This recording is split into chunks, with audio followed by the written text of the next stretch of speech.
ஓம் சுவாமியே சரணமையப்பா. ஆஸ்யாம கோமள விசாரதனம் விசித்திரமாசோவசானமருணோத்பலதாமகஸ்தம் உத்துங்கரத்னமுகுடம் குடிலாத்கரகேசம் சாஸ்தாரம் இஷ்டவரதம் சரணம் பிரபத்யே. சுவாமியே சரணமையப்பா. அன்புள்ள ஏஎம்என் டிவி நேயர்களுக்கு என் வணக்கங்கள். தொடர்ந்து நாம் ஐயப்பன் அருளமுது என்ற தலைப்பினே இறைவன் ஐயப்பனை பற்றி நாம் சிறிது காலமாக சிந்தித்து வருகிறோம். அதன் தொடராகவே இன்னும் சில நாட்களுக்கு இந்த அஷ்டசாஸ்தா என்ற தலைப்பிலே ஐயப்பனை பற்றி சற்று சிந்திப்போமாக. சாஸ்தா என்றாலே எல்லாருக்கும் சாதாரணமாக ஞாபகத்திற்கு வருவது சபரிமலை சாஸ்தா தான். தர்மசாஸ்தா யோகபீடத்தில் அமர்ந்திருந்து 18ஆம் படி மேல் இருந்து வரமருளும் தர்மசாஸ்தா தான் எல்லோருடைய ஞாபகத்திற்கும் வரும். ஆனால் இந்த பஜனை பாடல்களிலே ஒரு பழைய பாடலை பாடும் பொழுது 8 அவதாரம் உண்டு, 8 ஸ்வரூபங்கள் உண்டு, அஷ்டக்கருமங்களும் இவர் அறியாததொன்றும் இல்லை, சாஸ்தா வரவை கேளாய், சபரிகிரி சாஸ்தா வரவை கேளாய் என்ற ஒரு பாடல் வரும். இந்த பாடலில் சுவாமிக்கு 8 அவதாரம் இருக்கிறதாக சொல்லப்பட்டிருக்கு. சாதாரணமாக நம்ம இந்த சுவாமிக்கு அவதாரம் எடுத்தார் என்று சொன்னாலே நாம் பெருமாளைத்தான் நினச்சிக்குவோம். தசாவதாரம் 10 அவதாரம் எடுத்தார். அந்த மாதிரி தர்மசாஸ்தாவும் 8 அவதாரம் எடுத்து மக்களுடைய குறைகளை எல்லாம் ஒவ்வொரு அவதாரத்திலையும் ஒவ்வொரு பலன்களை அருளி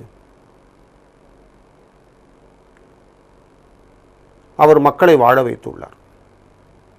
மக்களில் சாதாரணமாக மக்கள் வையத்து வாழ்வாங்கு வாழ்பவன் வானுரையும் தெய்வத்துள் வைக்கப்படும்னா நம்முடைய வாழ்க்கை நெறிப்படுத்திய வாழ்க்கையாக இருக்க வேண்டும். இப்படித்தான் வாழ வேண்டும் என்று வேதங்களும் பெரியோர்களும் சாஸ்திரங்களும் எப்படி சொல்லியிருக்கோ அது மாதிரி வாழணும். அது மாதிரி வாழ்ந்தால் வானுரையும் தெய்வத்துள் வைக்கப்படும் என்று சொல்வார்கள் என்பது போன்று மிக உயர்வான ஒரு நிலைக்கு அடையலாம். இப்பொழுது இந்த 8 சாஸ்தாவை பற்றி சொல்லும் பொழுது அஷ்டசாஸ்தா என்று வரும் பொழுது இந்த 8 அவதாரங்களிலும் ஒவ்வொரு அவதாரமாக ஒவ்வொரு நிகழ்ச்சியாக நாம் பிறகு பார்த்து கொண்டே வருவோம். இந்த சாஸ்தா வழிபாடு என்பது மிகவும் தொன்மையானது. இதில் 8 என்று 8 அவதாரம் எதுக்காக சொல்லியிருக்கு அப்படின்னு சொன்னால், இந்த 8ங்கிறது ஒரு மிகச்சிறப்பான நம்பர். எத்தனையோ நம்பர் இருக்குது, அதில் 8 அப்படின்னு ஒரு நம்பர். அந்த நம்பர் சாதாரணமாக வண்டிக்கெல்லாம் 8ன்னு வந்தால் யாரும் ஒத்துக்க மாட்டாங்க. காரு ரெஜிஸ்ட்ரேஷன் அல்லது ஸ்கூட்டர் ரெஜிஸ்ட்ரேஷனை 8ன்னா 8 அடி ஓடிடுவாங்க. அது கவர்மெண்ட்டுக்கு தான் அந்த நம்பர்னு அலாட் பண்ணியே வச்சுருவாங்க. வேறு யாருக்கும் கொடுக்க மாட்டாங்க, யாரும் வாங்கவும் மாட்டாங்க. ஆனால் இங்கே 8ங்கிறது அவ்வளவு சாதாரணமாக நாம் நினைக்கக்கூடிய நம்பர் இல்லை. அது மிகச்சிறப்பு. ஆங்கில வழிபாட்டும் பிறகு 8, 13 ஆகாதும்பாங்க. ஆனால் அது மாதிரிலாம் இங்கே எதுவுமே கிடையாது. நம்முடைய இந்து மதத்தை பொறுத்தவரையில் 8 என்பது மிகச்சிறப்பான நம்பர். அது ஏன் 8 சிறப்புன்னா, எந்த இடத்துல அந்த எழுத்து ஆரம்பமாகுதோ அந்த இடத்துலையே முடியும். 8 போட்டு பாருங்க. ஒரு இடத்துல ஆரம்பித்து அப்படியே வளைச்சி கொண்டு திரும்பவும் அங்கே 8 எந்த இடத்துல ஆரம்பித்தோமோ அந்த இடத்துல முடிக்கும் பொழுது அது முடிஞ்சிடும். இந்த மாதிரி ஒரு தனிச்சிறப்பு எங்கேயுமே எந்த எழுத்துக்கும் கிடையாது. அது ஒரு தனி சிறப்பு. 8 ஆரம்ப இடத்துல திரும்பவும் முடியும். அதே இடத்துல ஆரம்பித்த இடத்துலையே முடிஞ்சிடும். அதுதான் 8னுடைய ஒரு தனிச்சிறப்பு. இதில் என்ன விளக்கம் அப்படின்னா, முதலும் முடிவும் நானே அப்படின்னு பகவான் சொல்கிறார். எந்த இடத்துல ஆரம்பமாகுதோ அதே இடத்துல முடியுது. உயிர்களெல்லாம் இறைவன்கிட்டேருந்து வருது. பழையபடிக்கு எல்லா உயிர்களும் இறைவனிடம் போய் சேர்றது. அதுதான் ஆரம்பமும் இறைவன் தான், முடிவும் இறைவன் தான். ரொம்ப விசேஷமான ஒரு விஷயம் அது. முடிவும் நானே முதலும் நானே என்று இறைவனே சொல்லுகிறார். அப்போல முடிவும் இறைவனே முதலும் இறைவனே என்று எல்லோரும் இதில் ஒரு ரொம்ப விசேஷம் என்ன அப்படின்னா, இந்த 8ங்கிறது சாதாரணமாக பார்க்கும் பொழுது ஒரு சைபர் தான் ஆரம்பம், 0ன்னு பேர். ஒரு பாடல் கூட சொல்லுவாங்க, 0த்துக்குள்ளே ஒரு ராஜ்யத்தை ஆண்டு கொண்டு புரியாமலே இருப்பான் ஒருவன், அவனை புரிந்து கொண்டால் அவன்தான் இறைவன். எங்கே புரிகிறது? அவன் புரிய முடியாதவன் என்பதை புரிந்து கொண்டால் அவன்தான் இறைவன்.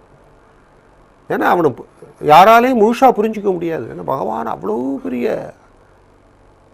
அனுகிரகங்களையும் அவ்வளவு சக்திகளையும் அவ்வளவு அண்ட சராசரங்களையும் தன்னுள் அடக்கி இருக்கிறவன் பகவான். அவனை எங்கே யார் புரிஞ்சிக்க முடியும்?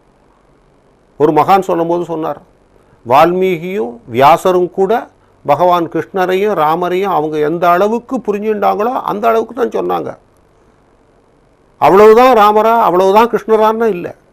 என்ன, ராமரும் கிருஷ்ணரையும் ஒருத்தருடைய சிந்தனைக்குள்ளே அடைக்கிட முடியாது. அவங்க சிந்தனைக்கு எவ்வளவு தூரம் அவங்களால விரித்து சொல்ல முடியுமோ அந்த அளவுக்கு சொன்னார்கள். இன்னைய வரைக்கும் பாருங்களேன், அதே ராமாயணத்தை இன்னும் 10 பேர், துளசிதாசர், கம்பர் எல்லாரும் எழுதிக்கிட்டே தான் போகிறாங்க. அவங்கவுங்க சிந்தனைக்கு எவ்வளவு தூரம் வருதோ அவ்வளவுக்கு விரித்து கொண்டே செல்கிறார்கள். அவ்வளோதான். அதுக்கு there is no end at all. இறைவனை சொல்லுவதற்கு முடிவுங்கிறதே கிடையாது. அதனால் அவனை புரிஞ்சிக்கிறதுங்கிறது அவங்கவுங்க சிந்திக்க எவ்வளவு முடியுமோ அவ்வளோதான் புரிஞ்சிக்க முடியும். அவனை முழுசாக புரிஞ்சிக்க முடியாதுங்கிறத நாம் முதல்ல புரிஞ்சுட்டா அதுதான் கடவுள். அதுதான் அதில் முக்கியமானது. இந்த 8ல் பாருங்கள் 2 0 இருக்கும். அது ஒரு பெரிய தத்துவ உண்மை. அது மேலே ஒரு முட்டை போடுங்க, கீழே ஒரு முட்டை போடுங்க, அப்படியே 8 ஆகிடும். அது ஒரு தனிச்சிறப்பு. இந்த கடவுள் சாதாரணமாக வாழ்க்கையில் கூட 8 8ஆக பிரிக்கிறாங்க. பார்த்துருக்கலாம். முதல் 8 குழந்தை பருவம், அடுத்த 8 கல்வி, அடுத்த 8 வேலை வாய்ப்புகள், வாழ்க்கையில் ஸ்திரமாக இருக்குது, அடுத்த 8 கல்யாணம், அதுக்கு அடுத்த 8 குழந்தை குட்டிகளில் பெற்றுக்கிறது, அப்புறம் வாழ்க்கையில் ஒரு மாதிரி செட்டில் ஆகி இறைவனோட தொடர்பு, அதுக்கப்புறம் அஞ்ஞான வாசம், அப்படியே வாழ்க்கையை இறைவனோட போய் கலந்துடணும். இந்த மாதிரி 8 8ஆக பிரிக்கிறாங்க. இந்த 8ங்கிறதுல மிகச்சிறப்பு இருக்கிறது. ஒரு 8 வருஷத்துக்கு முன்னாடி இந்த உடம்புல எந்த அணு இருந்ததோ 8வது வருஷம் முடியும் போது பார்த்திங்கன்னா அவ்வளவும் புதுசாக அணு உற்பத்தியாக இருக்கும். பழசெல்லாம் போயிடும். 8 வருடங்களுக்கு ஒரு முறை ஒரு மனிதனுடைய உடம்பில் உள்ள அத்தனை அணுக்களும் இறந்து புது அணுக்கள் பிறந்துடுறது. இதுக்கு 8 வருஷம் ஆகுது. உடம்பில் உள்ள எல்லா அணுக்களும் சிதைந்து புதிதாக அணுக்கள் உருவாகிறது. இந்த மாதிரி உருவாகிறதுக்கு 8 வருஷம் ஆகுது. அது ஒரு தனி சிறப்பு. இது இந்த ஐயப்பனை பொறுத்தவரை நாம் நினைக்கிறோம், இப்போ சபரிமலைக்கு எல்லாரும் போயின்னு இருக்காங்க, இப்போ ஒரு 50 வருஷமாக தான், ஒரு 30 40 வருஷம் 50 வருஷமாக தான் சபரிமலையில் சிறப்பு, ஐயப்பன் அதுக்கு முன்னாடி யாருக்குமே தெரியாது அப்படிங்கிற ஒரு எண்ணங்கள் நிறையா இருக்குது எல்லார்ட்டையுமே. அது தவறு. இந்த சாஸ்தா வழிபாடு என்பது கணக்கிட முடியாத வருடங்களுக்கு முன்பே வந்திருக்கு. சாதாரணமாக நிறைய ஸ்லோகங்கள் இருக்கக்கூடியது ஸ்கந்த புராணம். அந்த கந்த புராணத்தில் ஒரு இடத்துல வரும் பொழுது என்ன சொல்கிறாங்க அப்படின்னா, தேவேந்திரனை சூரபத்மனுடைய தூதர்கள் துரத்திக்கிட்டு வர்றாங்க. தேவேந்தர்கள் கடுமையான தேவர்கள் கடுமையான துன்பத்திற்கு ஆட்படுத்தப்பட்டார்கள். அப்பொழுது தேவேந்திரன் என்ன பண்ணுறான், இந்திராணியை சீர்காழிக்கு பக்கத்தில் தென்பாதின்னு ஒரு இடம், அங்கே கொண்டு சாஸ்தாவிடம் ஒப்படைச்சுட்டு செல்றார். அந்த இடத்துல சாஸ்தாட்டை கொண்டு தேவேந்திரன் இந்திராணியை தன்னோட ஒப்படைத்து விட்டு செல்கிறான். அப்போது முருகன் பறக்கலை. இனிமேல் தான் அப்புறம் தான் முருகனுடைய அவதாரமே வரப்போகிறது. ஸோ முருகன் அவதாரத்திற்கும் முற்பட்ட அவதாரம் சாஸ்தா.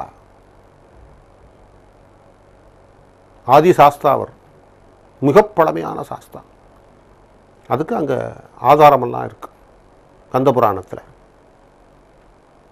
அப்போது அஜமுகின்னு சொல்லிட்டு சூரபத்மனுடைய தங்கை, அவள் வந்து இவளை ரொம்ப துன்புறுத்துறா இந்திராணியை.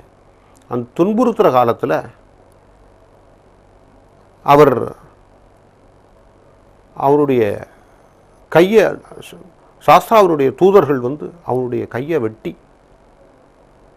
அவளை விரட்டி அடிச்சிடுறாங்க. அதுக்கப்புறம் சாஸ்தா சூரபத்மன்லாம் அழிஞ்ச உடனே இந்திரன் வந்து இந்திராணியை அழைத்து செல்கிறார். அதெல்லாம் பிறகு வரக்கூடிய விஷயங்கள். சுமார் 16,000 வருஷங்களுக்கு முன்பு முருகப்பெருமானுடைய அவதாரம் என்று சொல்லப்படுகிறது. அதுக்கும் முன்பே சாஸ்தாவுடைய அவதாரம் வருது. பார்க்கடலை கிடைந்தவுடனே அந்த மோகினி அவதாரத்தை வச்சு அந்த பக்கம் உடனே சிவபெருமான் எப்படி மோகினி அவதாரம் எடுத்தேன்னு கேட்குறார். உடனே மோகினி அவதாரம் எடுத்தோடனே அந்த ஆனந்தத்தை பார்த்து அவரே லயிச்சு அவருடைய ஹிருதயபூர்வமாக ரெண்டு ஹிருதயங்களும், சிவபெருமானுடைய ஹிருதயமும் மகாவிஷ்ணுடைய ஹிருதயமும் சேர்ந்து அந்த அன்பினுடைய வெளிப்பாடாக ஐயப்பன் பிறக்கிறார். அன்பே உருவானவர்கள். அதே மாதிரி ராமர் காலத்தில் அத்ரி மகரிஷின்னு அவர் வழிபட்ட சாஸ்தா இன்றைக்கி சுசீந்திரம் பக்கத்தில் இருக்கிறதாக மக்கள் சொல்கிறாங்க. சுசீந்திரம் பக்கம் போயாச்சுன்னா அந்த அத்ரி மகரிஷி ஆசிரமம்னு ஒரு இடம், அந்த ஆசிரமம்ங்கிற இடத்துல சாஸ்தா வழிபாடு இன்றைக்கி நடக்கிறது. அந்த சாஸ்தா அத்ரி மகரிஷி வழிபட்டது.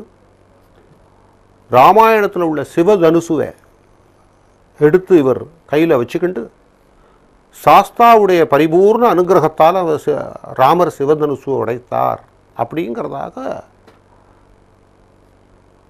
கரந்தையர்பாளையம் புராணம்னு ஒன்று இருக்கு. அந்த வரலாறுல அதை பற்றி சொல்லப்படுகிறது, கரந்தையர்பாளையம் வரலாறு. அப்புறம் கோவர்தனகிரி, கோவர்தன் பகவான் கிருஷ்ணன் வந்து தன்னுடைய சுண்டி வரலில் கோவர்தன கிரியை எடுத்து தன்னுடைய காத்து எல்லாருக்கும் அதுக்குள்ளே ரட்சிக்கிறார்.